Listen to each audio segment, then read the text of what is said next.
कितनी शिद्दत से मैंने मेरे चैनल स्मार्ट स्टूडेंट विद श्रद्धा को बनाने की कोशिश की है। कितनी शिद्दत से मैंने मेरे चैनल स्मार्ट स्टूडेंट विद श्रद्धा को बनाने की कोशिश की है कि हर जर्रे जर्रे ने मुझे मेरे प्यारे लवली स्टूडेंट से मिलाने की साजिश की है। हेलो मेरे प्यारे स्टूडेंट, स्वागत है आप सभी का आपके favourite YouTube channel smart student with Shraddha में। मैं आप सभी का स्वागत करती हूँ। सबसे पहले तो बच्चों मैं ये बात बता दूं कि मेरी तबीयत ठीक नहीं है, तो अगर आप लोग को मेरा फेस और ये सब देख करके कुछ ऐसा लगे कि मैम ठीक नहीं है तो आप लोग उसे मैनेज कर लीजिए, ठीक है। केवल इसीलिए कि आप लोग के बोर्ड एग्जाम में और आप लोगों को कंटेंट प्रोवाइड करना बहुत ज्यादा जरूरी है। तो आज के वीडियो का हमारा टॉपिक क्या है कि 2025 बोर्ड परीक्षा में क्वेश्चन पेपर को सॉल्व करने का तरीका, वो भी ऐसा वैसा फालतू बेकार वाला तरीका नहीं। इस तरीकों को फॉलो करने के बाद आपके 95% की स्कोरिंग कहीं नहीं जाने वाली। तो चलिए हम शुरू करते हैं। सबसे पहले मैंने 9 पॉइंट को यहाँ पर लिख करके रखा है। जिन 9 पॉइंट को आप लोग को बिल्कुल ध्यान से सुन लेना है। केवल सुनना ही नहीं है, सुनना है, समझना है, नोट डाउन करना है और सबसे बड़ी बात कि पेपर में जाकर के उसे अप्लाई भी करना है। सबसे पहला वाला हमारा पॉइंट का है कि रीड क्वेश्चन पेपर केयरफुली। आपका जो क्वेश्चन पेपर रहेगा उसे आपको केयरफुली रीड करना है। ये देखो, आपने कोई भी पेपर देखा होगा तो उसमें आप लोग को दिखा होगा कि पेपर जो रहता है उसमें मान लीजिए कि ये आपका पेपर है ना, ये आपका पेपर का सबसे पहला वाला फ्रंट पेज है। तो ये सब तो बाकी चीजें जो लिखी होती है वो होती हैं, लेकिन ऊपर यहाँ पे आप लोग को करके टाइमिंग भी होती है। सॉरी, इस साइड नहीं, यहाँ पे आप लोग को ना टाइमिंग दी हुई होती है। और वो टाइमिंग कितनी होती है बेटा पता है ना? टाइमिंग आप लोग को मिलती है 3 घंटे 15 मिनट का। और आप लोग को पता है कि मैम ये 3 घंटे तो ठीक लग रहा है, पर ये 15 मिनट क्या करने के लिए देता है? तो ये जो 3 घंटे और 15 मिनट का आप लोग को समय मिलता है, ये 3 घंटे आप लोग को पेपर को सॉल्व करने के लिए मिलता है। और ये जो 15 मिनट्स का, ये वाला जो 15 मिनट्स का आप लोग को टाइम मिलता है, इसमें आप लोग को क्वेश्चन पेपर को रीड करना होता है। तो एग्जामिनर इतना बेवकूफ तो है नहीं कि वो आप लोग को 15 मिनट ऐसे ही दे देगा कि लो वेस्ट कर दो। अगर उसने दिया है तो कोई अच्छा सा कारण रहा होगा। तो 15 मिनट के लिए क्या करना है कि सबसे पहले तो आपको क्वेश्चन पेपर को केयरफुली रीड कर लेना है। इसके कई सारे फायदे हैं। जब सारी पेपर को एक बार आप अच्छे से पढ़ लिए रहोगे ना, तो आपके अंदर माइंड मैप ऑलरेडी बन जाएगा कि हमें कहाँ से स्टार्ट करना है अपने पेपर को, किसका आंसर क्या लिखना है। और बीच में देखो ऐसे भी देते हैं, जैसे कि मान लो ये 6वां प्रश्न है तो इसमें ये क्वेश्चन लिखा है हमारा और करके एक और क्वेश्चन लिखा रहता है। तो जब एक बार आप अपने पूरे पेपर को पढ़ रहे होगे तब आप उसी समय डिसाइड कर लेना कि आपको ये वाला सॉल्व करना है कि ये वाला। यानी कि ये जो 15 मिनट आप लोग को मिलता है, इस 15 मिनट का भरपूर फायदा उठाना है आप लोगों को। और चिंता मत करो कि इतने टाइम में ही आपको करना रहेगा। आपका पेपर जो स्टार्ट होता है ना, उससे आधे घंटे पहले आप लोग को कॉपी दे दी जाती है, जिसमें आप लोग को मार्जिन ड्रा करना होता है। आधे घंटे आराम से बैठ करके फ्रंट पेज कॉपी का आप लोग बिल्कुल अच्छे से फिलअप कर सकते हो। उसके बाद आप लोग को 3 घंटे 15 मिनट्स का टाइम दिया जाता है। तो जैसे इतने सारे फायदे हैं, तो आपको सबसे पहली बात क्या है कि क्वेश्चन पेपर को केयरफुली रीड कर लेना है। हम बढ़ेंगे सेकेंड पॉइंट की तरफ, जो कि क्या है हमारा राइट फर्स्ट पेज इफेक्टिव। आप लोगों ने भी सुना होगा, क्या सुना होगा कि first impression is the last impression. यानी कि सबसे पहला इम्प्रेशन जो होता है वही किसी व्यक्ति के आखिरी इम्प्रेशन के रूप में जाता है। तो बिल्कुल इसी साइकोलॉजी का फायदा उठाएंगे हम कहाँ? अपने बोर्ड परीक्षा में। कई सारे आप लोग में से स्टूडेंट होंगे जिनको कि लग रहा होगा कि मुझे कैसे ये सब पता है, मैं कैसे ये सब आप लोग को बता सकती हूँ। तो मेरे प्यारे प्यारे स्टूडेंट, मैं आप लोग को बता दूं कि मैं खुद भी एक टॉपर रह चुकी हूँ और कई सारे बच्चे जो कि मेरे चैनल को लगातार फॉलो कर रहे हैं उन लोग को भी पता होगा कि उनकी दीदी ने कितना अच्छा स्कोर किया है बोर्ड एग्जाम में। अगर आप क्लास 10th में हो तो जब बेटा मैं क्लास 10th में थी तो मेरे 90% रिजल्ट आए थे और जब मैं क्लास 12th में थी तो मेरे 89.6% रिजल्ट आए थे और दोनों रिजल्ट लाना इतना ज्यादा आसान नहीं होता। तो दैट्स वाई यही रीजन है कि क्यों मैं आप लोग को ये सारे पॉइंट को बता सकती हूँ और केवल यही नहीं उन सारी गलतियों को भी बता सकती हूँ जिनकी वजह से मेरे थोड़े से नंबर रह गए थे, वो मैं आप लोग को बता लूंगी। आप लोग फॉलो कर लोगे तो आप लोग के वैसे नंबर नहीं आएंगे और मुझसे भी ज्यादा नंबर आएंगे आप लोगों के। तो मैं क्या बता रही थी, सेकंड पॉइंट की तरफ हम थे कि आप लोग को फर्स्ट वाले पेज को इफेक्टिव करना है। ये देखो ये आपकी कॉपी का ये तो पेपर मैंने बनाया है एक्चुअली यहाँ पर। ये मान लो ये आपकी कॉपी है, ठीक है। ये हमारा फ्रंट पेज होता है नोट्स का, इसमें आप सारी चीजों को फिलअप कर लोगे अच्छे से। ये हमारा पेपर है, मैं लिख देती हूँ अदरवाइज मैं बार बार इसको भूल जा रही हूँ। ये मेरा पेपर है और ये हम लोग की आंसर वाली कॉपी है।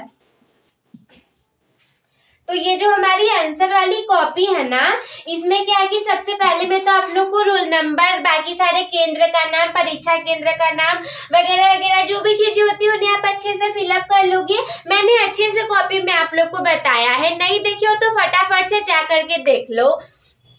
इसके बाद आप लोग का ये वाली पेज की स्टार्टिंग होगी जिसमें से आप लोग को लिखना होता है। तो क्या है कि मान लो कि आपने पहले एग्जामिनर ने आपकी सबसे पहली कॉपी खोली और आपने इसमें बहुत बेकार लिखा, कुछ यहाँ लिखा, कुछ यहाँ लिखा, कुछ यहाँ लिखा और उसमें कट कर दिया, बिल्कुल गंदे हैंडराइटिंग में लिखा। तो खोलते ही एग्जामिनर क्या सोचेगा कि ये तो बहुत गंदा बच्चा है, इसने तो बहुत सारी कॉपी को खराब कर दिया है, सबसे पहले वाले पेज को इसने अच्छे से नहीं लिखा। तो इन दैट सिचुएशन आपको क्या करना है कि आपको अपनी साइकोलॉजी का प्रयोग करना है। पता है एक बार आपके अच्छे नंबर आ जाएंगे ना, पूरे जीवन भर के लिए रहने वाले हैं। और जो कई सारे लोग होते हैं वो आप लोग के नंबर ही पूछेंगे। क्या ही फर्क पड़ता है कि अगर आप इतने सारे नंबर ला करके उन लोग को ये दिखा दो कि हाँ आप भी कुछ हो। तो पहले पेज को बेटा इफेक्टिव बनाओ, मतलब पहले पेज को आप इफेक्टिव बना दोगे ताकि एग्जामिनर जब आपके पहले पेज को खोले उसे लगे कि हाँ ये बच्चा बहुत ज्यादा मेहनती, इसने बहुत अच्छे से अपनी नोट्स को लिखा हुआ है, अपने कॉपी को लिखा हुआ है, आंसर शीट को। इसके बाद सेकंड थर्ड ऐसे आप लिखते जा सकते हो, बट फर्स्ट इंप्रेशन उसका बेटर हो जाएगा तो आगे भी आप लोग को अच्छे नंबर देगा। फिर हम बढ़ेंगे थर्ड वाले पॉइंट की तरफ। थर्ड वाला पॉइंट हमारा क्या है कि राइट सेक्शन नंबर, मतलब आप लोग को सेक्शन नंबर डाल करके अपनी कॉपी को लिखना है। राइट सेक्शन नंबर, वो भी काले स्केच से। आप लोग के पास ना काला एक स्केच होना चाहिए, जैसे मेरे पास ब्लैक कलर का मार्कर है वैसे ही आप लोग के पास ना एक देखो ये ऐसे ब्लैक कलर की स्केच होने चाहिए, एक आप लोग के पास ब्लैक कलर की पेन होनी चाहिए और इसके बाद बात करें तो आप लोग को एक ब्लू कलर की पेन होनी चाहिए आपके पास, ठीक है। तो आप क्या करोगे कि जो आपका सेक्शन नंबर होगा उसे आप लोग को काले स्केच से डालना। और केवल सेक्शन नंबर को ही नहीं, सेक्शन नंबर की बात अगर हम हिंदी में करें तो यहाँ पर लिख देगा हमारे लिए खंड, सेक्शन को हिंदी में खंड लिख देगा, खंड क ख और अ ब, खंड करके ऐसे ऐसे करके आप लोग को दे देता है। तो खंड जो भी रहेगा आप लोग को क्या करना है, सबसे पहले काले स्केच से लिखना है। आप लोग भी सोचो कि ये आपकी कॉपी है ये वाली, तो इसमें क्या करोगे पहले यहाँ स्केच से आप लिख दोगे, उसकी सेक्शन को डाल दोगे, फिर ब्लैक से हेडिंग को डाल लोगे, उसके बाद ब्लू कलर से आप क्या करोगे कि आंसर राइटिंग को करोगे। तो एग्जामिनर को कितना अच्छा लगेगा, देखो ये पहले से हमारी कितनी अच्छी कॉपी हो गई है ना। तो क्या करना है कि आपका जो होगा ये वाला सेक्शन नंबर आपको जब डालना होगा, सारे पेपर में आपके सेक्शन नंबर होंगे, तो आप क्या करो कि उसको ब्लैक स्केच से डालो। इसके बाद अगला फोर्थ वाला पॉइंट है हमारा कि राइट आंसर नंबर, वो भी ब्लैक पेन के साथ। आपको आंसर नंबर भी लिखना पड़ेगा और आंसर नंबर जो आप लिखोगे वो किससे लिखोगे, ब्लैक पेन की सहायता से लिखोगे। इसके बाद हम पांचवे वाले पॉइंट की तरफ बढ़े। जैसे कि मैंने आप लोग को बताया था कि देखो आप जब सेक्शन नंबर को डालोगे तो आप डालोगे काले स्केच से, और जब आंसर नंबर को डालोगे तो ब्लैक पेन से डालोगे, और आंसर राइटिंग आपकी ब्लू पेन से होनी चाहिए। 2 पॉइंट हो गया, इसमें एक और ऐड कर लेना आप लोग प्लस करके क्या लिखोगे कि जो आपकी आंसर राइटिंग होनी चाहिए वो आंसर राइटिंग आपकी ब्लू पेन से होनी चाहिए। ये वाला पॉइंट मैं लिखना भूल गई हूँ, बट आप लोगों ने अगर इतना देखा होगा तो आप इसे भी लिख दोगे कि ये वाला ब्लू पेन से आप इसको करना। इसके बाद हम देखेंगे अपने 5वें पॉइंट को, जो कि क्या है हमारा कि जो वेरी शॉर्ट वाला आपका क्वेश्चन होगा उसे आपको हाफ पेज में करना है। मतलब कि कई सारे बच्चों को कंफ्यूजन होता है कि मैम जो हमारा वेरी शॉर्ट होगा उसे हम कैसे सॉल्व करेंगे, शॉर्ट वाला होगा उसमें हमें कितने पेज लिखने चाहिए ताकि हमें पूरे अच्छे नंबर मिल सके। तो आपको क्या करना है कि जब आपको वेरी शॉर्ट वाला लिखना रहेगा तब आपको हाफ पेज में उसको कंप्लीट कर लेना रहेगा। अब अगर हम उसी की वेरी शॉर्ट की जगह शॉर्ट वाले की बात करें, वेरी शॉर्ट को आप हिंदी में क्या बोलते हो? जैसे शॉर्ट का तो पता होगा कि लघु उत्तरीय बोलते हैं, तो वेरी शॉर्ट को हम बोलते हैं अति लघु उत्तरीय। वेरी शॉर्ट को हम क्या बोलेंगे? अति लघु उत्तरीय। और जब हमारा शॉर्ट वाला रहेगा तो इसे हम बोलते हैं लघु उत्तरीय। ठीक है, तो जो अति लघु उत्तरीय रहेगा, अगर हम हिंदी की बात करें तो आप हाफ पेज में कंप्लीट कर लोगे। देन आगे आपका जो शॉर्ट वाला क्वेश्चन रहेगा लघु उत्तरीय वाला, उससे आप 1 पेज में या फिर 1.5 यानी कि 1.5 पेज में भी आप इसे कंप्लीट कर सकते हो। आफ्टर दैट जो हमारी लॉन्ग वाला क्वेश्चन रहेगा उसे आपको 3 to 4 पेजेस में कंप्लीट करना है, क्योंकि देखो लॉन्ग वाला जब भी होगा हमारा वो लगभग 10 मार्क्स के एबव भी होगा, 10 मार्क्स के ऊपर होगा, तो आप लोग को 3 to 4 पेजेस तो उसमें लिखने ही पड़ेंगे, ताकि एग्जामिनर को नंबर देते समय ऐसा ना लगे कि इसने कम लिखा है मैं इसका नंबर काट सकता हूँ, वो आपके बिल्कुल भी नंबर को ना काट सके। इसके बाद 8वां वाला जो पॉइंट है हमारा वो है मार्जिन के राइट साइड में लिखना। देखो जैसे ये हमारी कॉपी है ना, तो आपको जो कॉपी मिलेगी ना हो सकता है कि उसमें मार्जिन होगी या फिर नहीं होगी। मार्जिन देखो हम किसको बोलते हैं, एक सेकेंड में आप लोग को कॉपी में भी दिखा सकती हूँ। ये वाला जो पॉइंट है ना हमारा, इसे ही हम मार्जिन बोलते हैं। जैसे ये मेरी कॉपी है, देन आप यहाँ पे देख ही सकती होगी कि ये जो देखो हमारा है, ठीक है, ये हमारी कॉपी है ना, तो यहाँ पे क्या है कि ये पूरी कॉपी है। यहाँ पे आपको सेक्शन नंबर डालना रहेगा, यहाँ पे आपको आंसर को लिखना रहेगा। देन आप क्या करोगे कि ब्लू वाले से आंसर राइटिंग को इसको स्टार्ट करोगे। ठीक है, आंसर राइटिंग को स्टार्ट करोगे, तो क्यों नहीं हमने आंसर राइटिंग को इधर से लिखना स्टार्ट कर दिया, इसको इधर से लिख दिया, क्यों नहीं? क्योंकि देखो ये वाली हमारी है ना लाइन, इसे ही हम मार्जिन बोलते हैं। तो जो आपको बोर्ड में लिखना रहेगा, बोर्ड में आप लोग को कुछ भी लिखना रहेगा वो आप इसी साइड में लिखना बेटा, इधर कभी मत लिखना। रीजन जानते हो? क्योंकि जो एग्जामिनर मान लो यहाँ पे आपका पहला प्रश्न कंप्लीट हुआ है और ये वाले आपने दूसरा, यहाँ पे पहला, यहाँ पे सेकेंड वाला कंप्लीट किया हुआ है, तो जब एग्जामिनर आपके ये इस वाले को चेक करेगा ना पहले पेज को, तो उसका नंबर कहाँ पे देगा? मान लो ये 2 मार्क्स का है तो वो आप लोग को 2 मार्क्स यहाँ पे दे देगा। और जब वो ये वाला चेक करेगा, मान लो ये भी 2 मार्क्स का या 3 मार्क्स का है, तो वो उसको चेक करने के बाद 3 मार्क्स मार्जिन के इधर ही लिखता है, मार्जिन के इधर ही लिखता है वो। तो ये मार्जिन आप लोग को ऐसे छोड़ करके लिखना। ठीक है, अब मैं चाहूँ तो आप लोग को इसमें भी समझा दूं कि ये जो हमारी कॉपी थी ये वाली मार्जिन थी।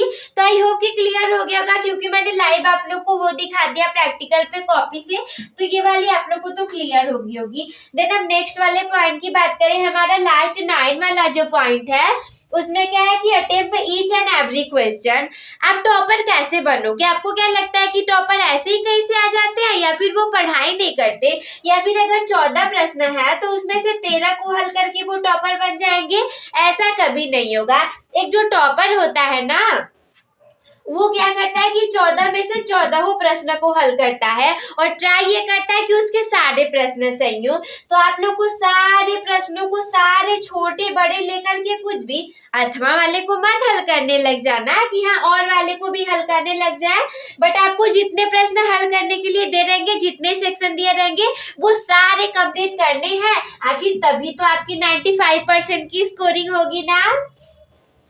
तो ये हो गई मेरी पूरी वीडियो। आई होप कि आप सभी लोग को समझ में आ गया होगा और मुझे पक्का विश्वास है कि आप लोग को ये वीडियो तो बहुत ज़्यादा अच्छी लगी होगी। पता है क्यों? क्योंकि मेरी तबीयत ठीक नहीं है और फिर भी मैं आप लोग के लिए इतना ज़्यादा मेहनत कर रही हूँ, इतने सारे कंटेंट को ला रही हूँ। पहले तो आप लोग इसका स्क्रीनशॉट ले लो फटाफट से, या फिर स्किप करके इसको नोट डाउन भी कर सकते हो। मैं थोड़ा साइड हट जाती हूँ, आप लोग फटाफट से इसका स्क्रीनशॉट ले लो।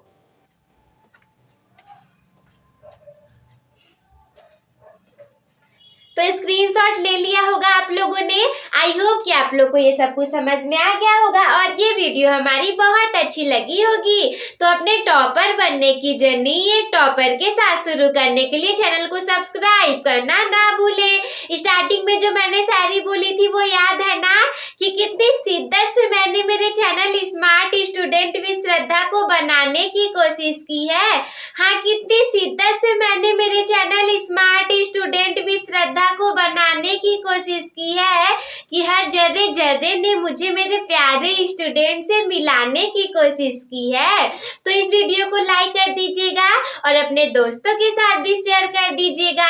इतने सारे पॉइंट तो मैंने बता दिए, लेकिन फिर भी अगर आपके मन में कोई भी डाउट हो तो हमसे कमेंट बॉक्स में पूछना ना भूलें। वीडियो देखने के लिए धन्यवाद। Love you all, take care, bye bye, keep smile.